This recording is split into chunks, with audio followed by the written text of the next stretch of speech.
them, di ba?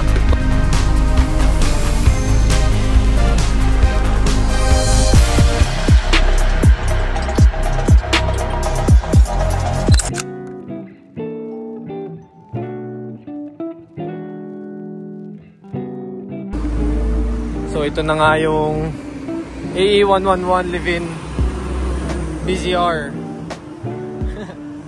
Sa guild kami ng daan. Medyo lumuwag yung tali kasi eh.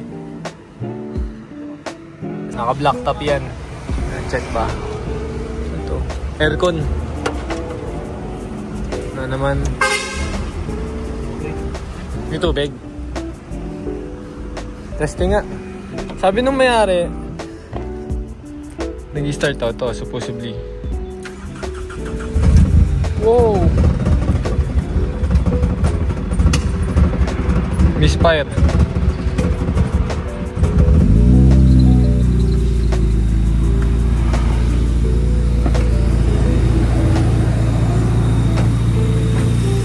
Running nga. Ha?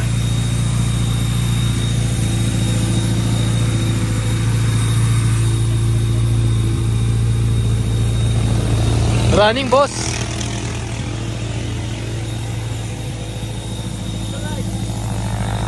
It's alive!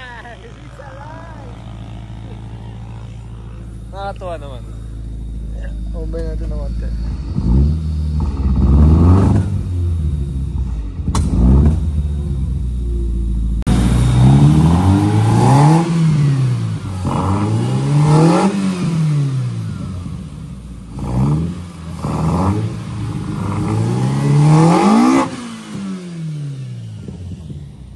Takumi pare.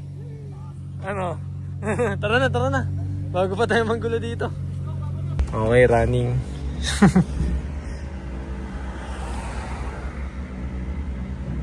Alright, back to hatak guys.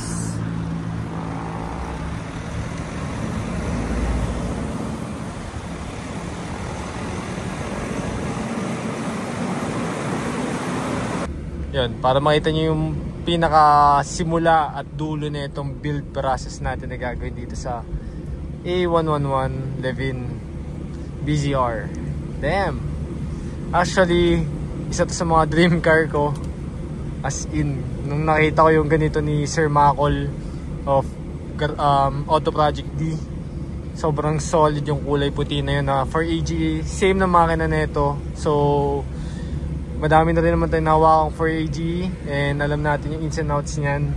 So papalitan natin ng harness to bukas. Priority kailangan ayusin yung preno. Ano pa ba? Madami nga ayusin pa dito. Interior, pintura, pero overall na yung makina naman na running, so walang problema doon. Yung papalitan namang harness is sa interior, so mas madali yon. And yun, konting TLC lang to, tapos simas-simas ang konti. Tingnan natin, kasi sayang, naka TRD bumper siya, tapos TRD wing. So rare yan guys, mahal as in. Hindi ko lang alam kung magkano, pero yun, wala akong idea sa mga Toyota eh.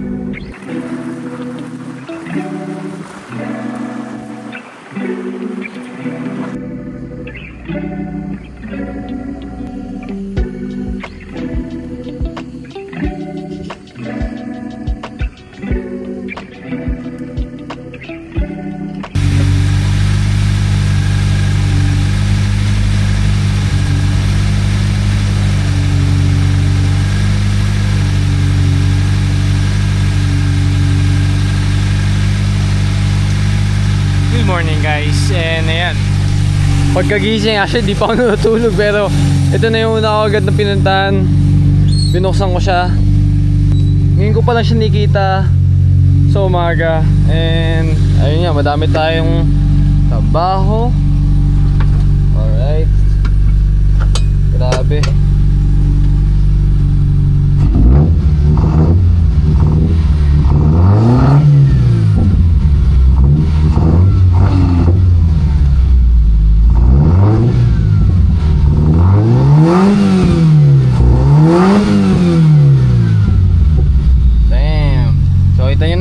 Okay yung makina, no check engine light.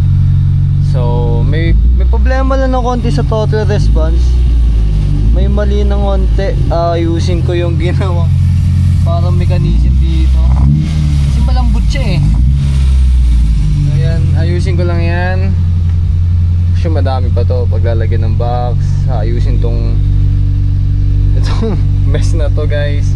So meron din complete harness dito.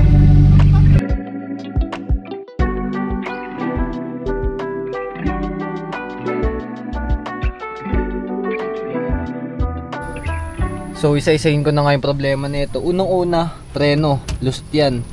Ayun, dapat hindi ko na tutulak ng ganyan kahit kamay. And itong clutch. So makikita nyo naman, lusot. So parehas lusot yung clutch and preno. Yan yung unang priority natin para maging drivable muna to. Nakausap ko na si Pierre regarding sa interior. So may makakatulong tayo dito.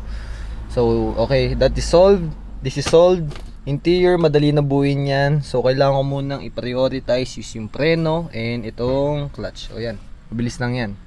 So hanapin ko lang yung problema niya kasi kita nyo naman oh, lusot talaga. Okay, first drive. Wala tayong preno kundi handbrake guys. Hindi to suggested ha, huwag yung gagawin to. Ayan, medyo wala masyadong sasakyan dito. So ito yung first drive guys. And okay naman, so far so good. So kanina lusot pero ngayon malambot pa rin. Hindi pa rin ako confident sa clutch na to. May something pero nagpapalit na siya ng cambio. Ayun o, safe na. Okay naman, ayan. So idle, kailangan ayusin. Alignment, ayan, napakadami nito. It's fun because dream car ko to guys. And meron tayong opportunity na makapag-build ng ganito. Kaya ang saya, diba? Kakaiba. So pinagtitingan na tayo ng tao dahil wala tayong bumper. Hindi ko muna nilagay yung TRD bumper nito kasi napakamahal nun guys. And wala pa tayong clip. Sobrang sarap titigan. White at black. 2-door Toyota. Dang! Iconic Toyota, diba? With the most iconic engine. 4AG and 3SG. Damn!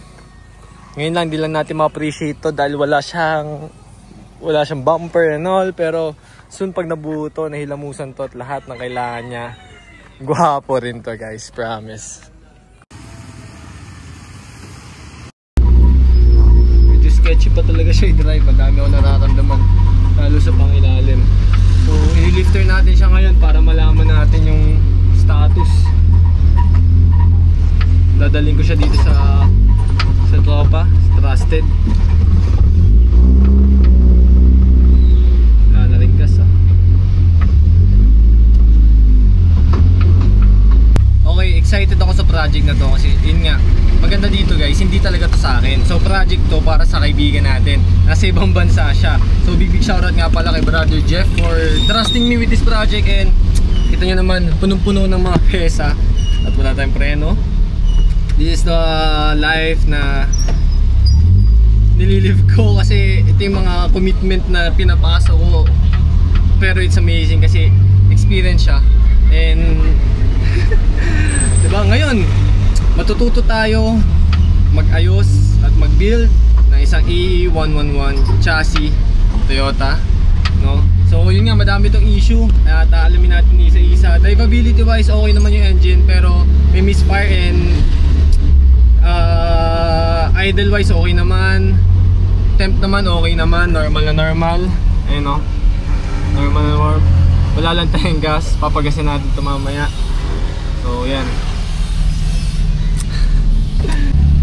nararamdaman ko lahat ng init na nanggagaling sa makina, sa engine bay, no? Butas-butas kasi yung ilalim nito guys. Oh my god.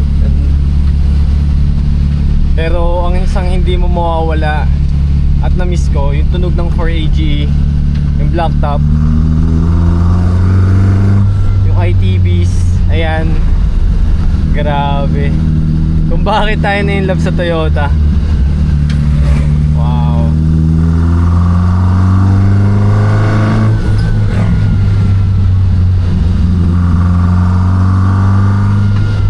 Kahit hindi, alam niyo yun guys, sa Honda kailangan bumitik para ma-appreciate mo ito. Even on low speeds, you can appreciate it. Damn.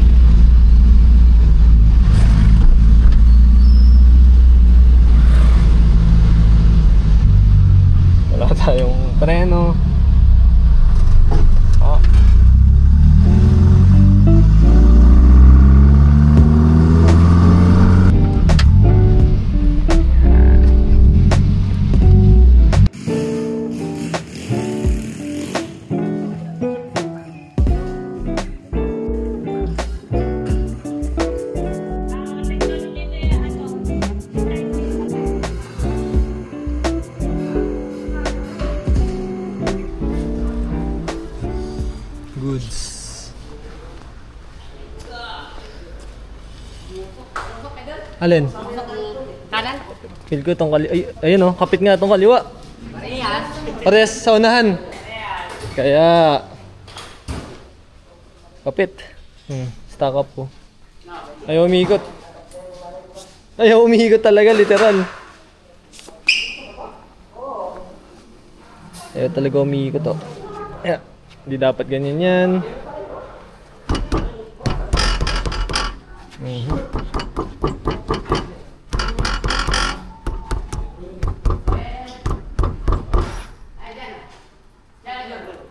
Check natin yung pangilalim.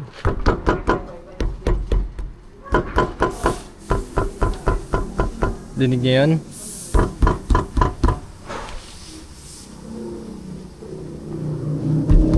Ito okay.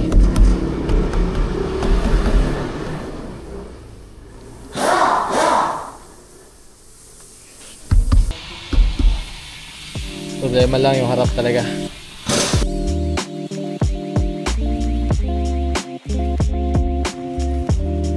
Na-stack up eh, no? Palad! Piston, overload talaga. Barado yan.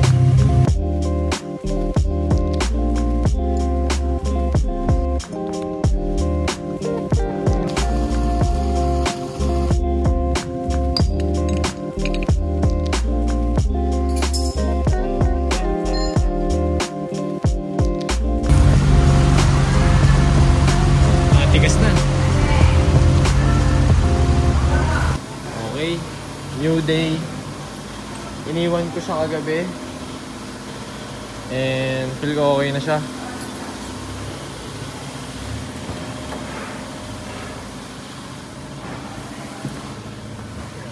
So muna i-test. So kahapon, lubog ang clutch, lubog ang preno. Ayan. Naman.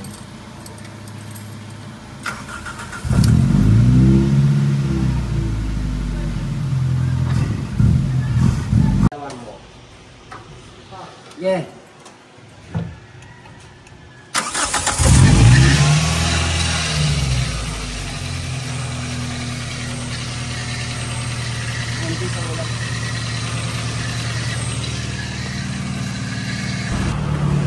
So dito ko siya dinala. Nagmotor lang tayo. So ipapa-repair natin yung part lang ng sira. Ayan. Ayan. So ni-repair natin tong hose na to. Pero sakto lang, temporary lang talaga yan para lang maayos at ma-drive natin siya at walang matapon na fluid. Kasi alam ko yung EPS to soon or talagang i-refresh pa tong engine bay, strip to metal and all. Kaya ayan, patsagayin muna natin kung meron, quick fix.